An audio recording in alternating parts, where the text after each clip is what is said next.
Cincinnati Bengals. I thought this was a really impressive win against a very good Titans team.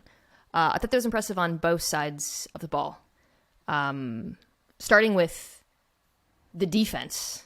So one of my favorite stats in football, because it doesn't make sense, is how freaking good the Titans are in the red zone year after year after year after year. I posted this recently. In the Mike Vrabel era, they've like always finished in the top 5, even when Derrick Henry doesn't play, by the way. So it's not just Derrick Henry. In this game, they come into this game, I think second, actually behind the Bengals in red zone efficiency, and Cincinnati blanked them. Totally blanked them. They had the big Henry screen and then the fumble and then the recovery, but that started way on their side of the field. And they blanked them because they just dominated them on early downs. Whether, they were obviously exceptionally good in the run game, stopping Derrick Henry, just crowding their defensive tackles, or on early downs, they were getting after Tannehill, all kinds of crazy games up front, stunts, overloads, simulated pressures. He was constantly in 3rd and long in this game. And I thought it was really impressive because they haven't been in that position that often. Yeah, I mean, that's what you want to do to Tannehill. Like he's been really productive since he's been in Tennessee based on a lot of play action. He's capable of having success outside of play action, but that's not a steady diet.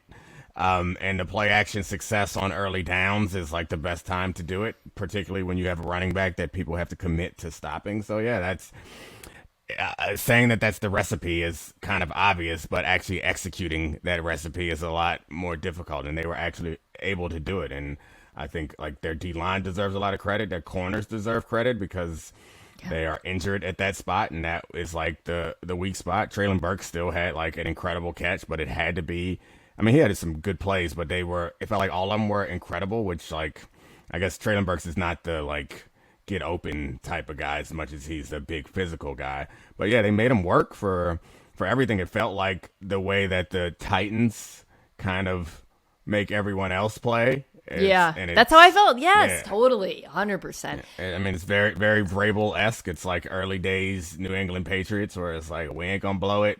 We're not going to put too much pressure on us. We're just going to wait for you to make a mistake, with the exception of that long screen pass, which they still poked out. And they had to even earn that.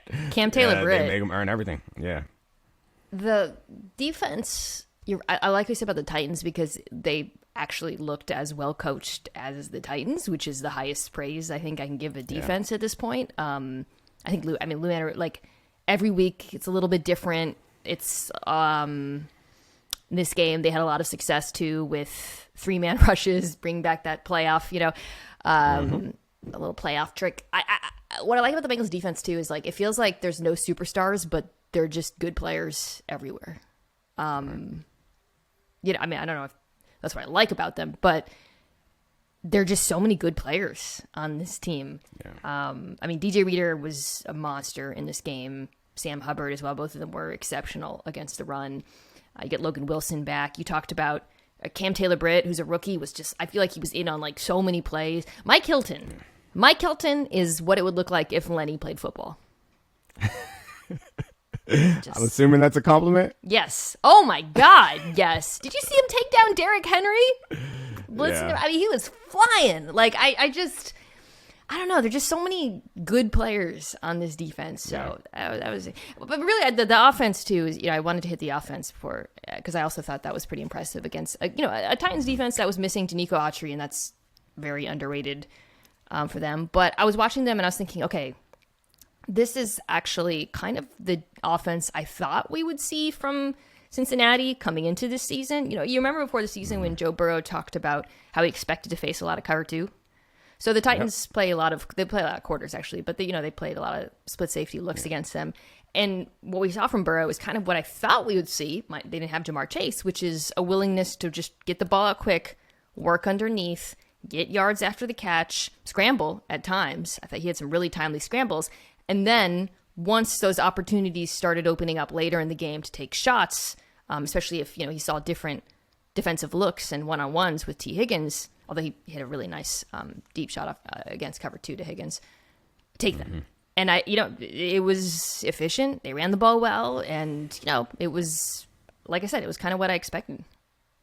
They had a really good showing at an important time against a AFC opponent that is kind of not great, but good enough that this win is respectable. And I think I said before the game, we are talking about it, I said I feel like this team is better than they were last year, which doesn't mean that they're going to make it to and win the Super Bowl. But it felt like last year's Super Bowl run was like a little bit fluky in how it took place. But it feels like they're growing into that team that we thought or that team that the results suggest they were last year. They're growing into that team now. And Burrow is special. He was great. Special. I should also add the offensive line I thought played well in this one.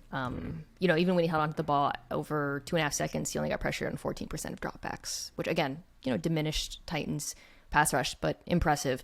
And yeah, I completely would agree with you. This is a better team. They're also battle tested. They've played without Chase. They've played against all these different defensive looks. They played against different types of teams, and I think they've come out on the other side better for it. And we'll see what happens in the playoffs. They have a very difficult. Football Outsiders has them as the hardest remaining schedule in the NFL. Yeah, it's tough. But I don't know. I think I want to pick them in a lot of these games. I mean, we'll have to look at the matchups, but the Ravens have a much easier schedule, but they seem to be trending in a better direction. Exactly. I was going to say, like, the Ravens should be able to pull it out, but they should have won, like, all the games that they lost this year. They should have won. So, I don't know. It's hard to have a lot of confidence in what they're going to do going forward.